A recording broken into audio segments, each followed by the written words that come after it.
Assalamualaikum warahmatullahi wabarakatuh dan selamat sejahtera. Hari ini kita akan mulakan dengan sains tingkatan 4. Tema 3 penerokaan unsur dalam alam. Bab 8 unsur dan bahan. 8.3 isotop. Standard pembelajaran murid boleh. 8.3.1 menerangkan isotop dengan contoh. 8.3.2 menentukan bilangan proton, bilangan neutron dan nombor nukleon dalam isotop. 8.3.3 berkomunikasi mengenai kegunaan isotop dalam pelbagai bidang. Isotop. Semua atom yang terkandung di dalam sesuatu unsur mempunyai bilangan proton dan neutron yang sama. Namun begitu, terdapat unsur tertentu yang atomnya mempunyai bilangan proton yang sama tetapi bilangan neutron yang berlainan. Atom-atom ini dikenal sebagai isotop. Jadual 8.1 menunjukkan beberapa contoh isotop. Okey, kita ada hidrogen. Okey, untuk hidrogen kita ada hidrogen 1, hidrogen 2, hidrogen 3. Okey. Kita boleh tengok dekat sini. Okey, hidrogen 1, 2 dan 3 ini, okey, bilangan protonnya sama. 1, 1, 1. Okey, bilangan elektron dan bilangan proton okey juga adalah sama. Maka sebab itulah di sini pun sama, 1, 1, 1. Okey, manakala bilangan neutronnya adalah berbeza. Okey, untuk hidrogen 1 bilangan neutron adalah 0. Hidrogen 2 bilangan neutron adalah 1. Okey, hidrogen 3 bilangan neutron adalah 2. Okey, bagaimana kita dapatkan bilangan neutron ini? Okey, kita perhatikan di sini. Okey, untuk sesuatu isotop, okey, selepas habis unsur itu dia akan letakkan dengan tanda sengkang kemudian dengan suatu nombor di belakang. Okey, nombor ini sebenarnya adalah mewakili nombor nukleon. Okey, jadi sebelum ni kita dah belajar nombor nukleon adalah hasil penambahan daripada nombor proton dan juga nombor neutron. Okey, maka dengan itu kalau macam dekat sini, okey, nombor nukleonnya adalah 1. Okey, bilangan proton 1, jadi 1 tolak 1 dapat 0. Okey, nombor nukleon 2, bilangan proton masih lagi tetap 1, tidak berubah. Jadi 2 tolak 1 dapat 1. Okey, 3 tolak 1 dapat 2. Okey, berikutnya pula kita lihat dekat sini adalah isotop karbon.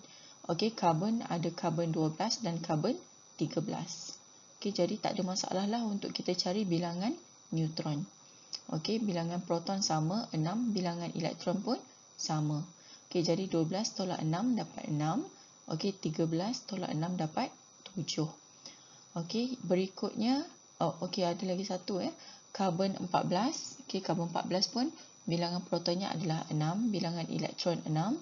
Jadi 14 tolak 6 dapat 8. Okey, untuk oksigen kita ada oksigen 16 dan oksigen 18. Okey, di mana bilangan proton dan elektronnya adalah 8. Okey, maka langkah yang sama kita gunakan. Okey, 16 tolak 8 dapat 8. Okey, 18 tolak 8 dapat 10. Jadi kalau ikutkan di sini, okey, definisi isotop ialah atom mempunyai bilangan proton yang sama tetapi bilangan neutron yang berlainan. Okey, jadi kita boleh tengok dekat sini hidrogen. Okey, bilangan proton dia sama 1. Okey, tetapi bilangan neutron dia tak sama. Okey, 0, 1, 2. Okey, karbon juga sama. Okey, karbon 12, 13, 14. Okey, bilangan proton semua sama 6. Okey, tetapi bilangan neutron dia berbeza. Okey, 6, 7, 8. Begitu juga dengan oksigen 16 dan oksigen 18. Okey, bilangan protonnya sama 8, bilangan neutronnya adalah 8 dan 10. Okey. Jadi untuk contoh isotop ini, okey, hidrogen ada 3 isotop, okey, karbon ada 3 isotop, oksigen ada 2 isotop. Okey, ini sajalah yang akan keluar dalam peperiksaan juga.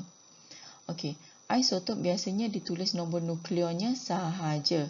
Nombor nukleon ialah jumlah bilangan proton dan neutron di dalam nukleus atom itu. Sebagai contoh, isotop hidrogen yang mempunyai 1 proton dan 2 neutron ditulis hidrogen 3. Okey, jalankan aktiviti 8.6 untuk menentukan bilangan proton, neutron dan nombor nukleon dalam isotop-isotop lain. Okey, dekat sini kita boleh lihat contoh isotop lain. Isotop yang kita ada di sini adalah klorin. Klorin 35 dan juga klorin 37. Sama macam jadual tadi, bilangan proton adalah sama.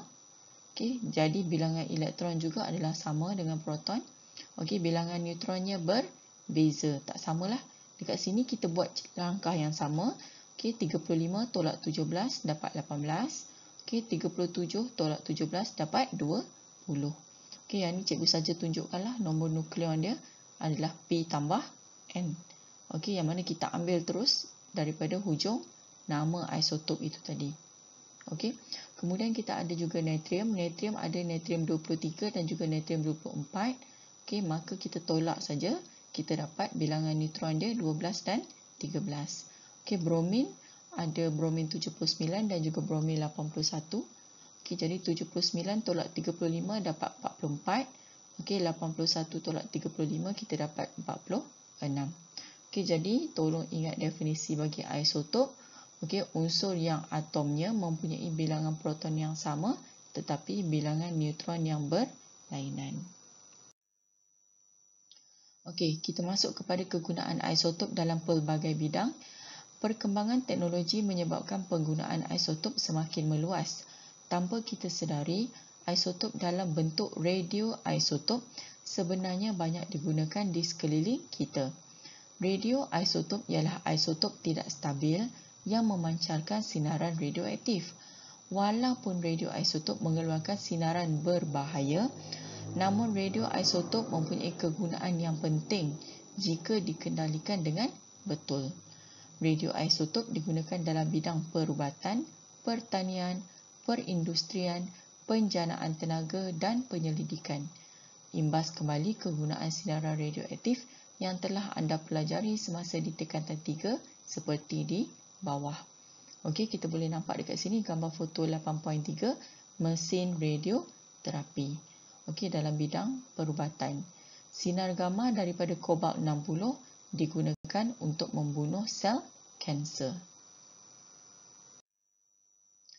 Dalam teknologi makanan, sinar gamma daripada kobalt 60 juga digunakan untuk membasmi mikroorganisma pada sayur-sayuran tanpa mengubah kualiti makanan itu.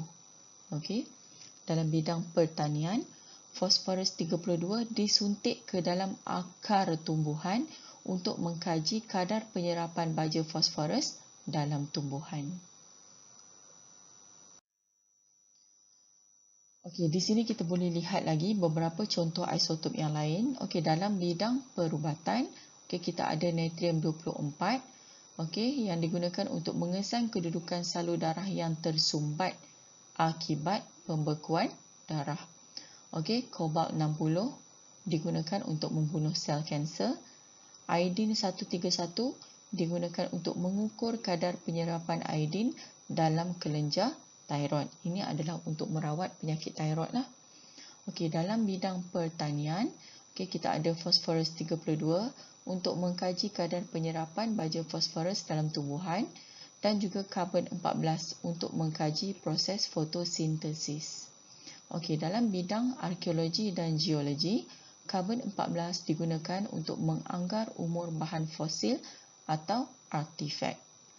Dalam teknologi makanan, kobalt 60 membasmi mikroorganisma pada sayuran tanpa mengubah kualiti makanan. Dalam industri kertas, americium 241 digunakan untuk mengesan ketebalan kertas. Dalam penjenaan tenaga elektrik, uranium 235 digunakan untuk menjana tenaga elektrik daripada tenaga nuklear yang dihasilkan daripada uranium 235. Sekian, terima kasih.